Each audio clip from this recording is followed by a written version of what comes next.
तर तुमचं सगळ्यांचं स्वागत आहे एक्झाम वाला श्रेयसमध्ये. तर जसं की आपण काल बोललो होतो की 2 मे रोजी शक्यतो निकाल लागण्याची शक्यता आहे.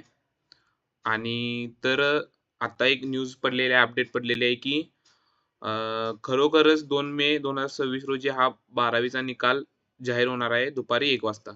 तर आता इथं तुम्ही बघू शकता की AS the Maharashtra HSC Class 12 result 2026 is officially confirmed to be released on May 2nd, 2026 at 1 p.m.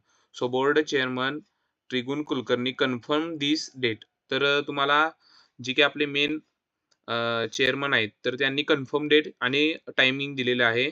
And result will be available on official website including maharesult.nic.in, mahasscboard.in and via DigiLocker.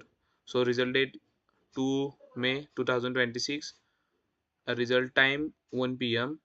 Status confirmed by MSBSHSC.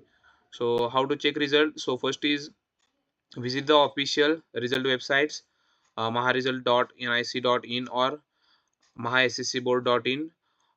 तर यामध्ये तुम्हाला हे 2 link main दिलेले आहेत. पण याबद्दल जर तुम्ही हे सर्व्हर डाऊन जर झाले या 2 लिंकमुळे, तर तुम्ही target publication dot in dot in नाही तर टार्गेट पब्लिकेशन .org वर पण तुमचा रिझल्ट बघू शकता. कारण का महाराष्ट्र बोर्डाचा हा टार्गेट पब्लिकेशन जो आहे तो पार्टनर आहे.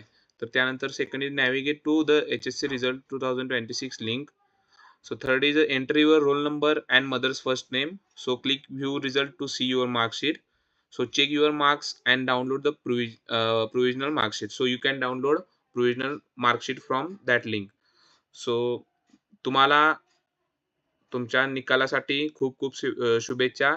तुमचे मार्क्स मला कमेंटमध्ये पण कळवू शकता माझ्या व्हिडिओमध्ये. तर ही आत्ताची एक महत्त्वाची अपडेट आहे की खरोखरच उद्या 12वीचा बोर्डचा रिझल्ट लागणार आहे. तर तो तुम्हाला 1 वाजता किंवा 1च्या पुढे तुम्हाला वेबसाईटवर बघायला मिळेल. धन्यवाद.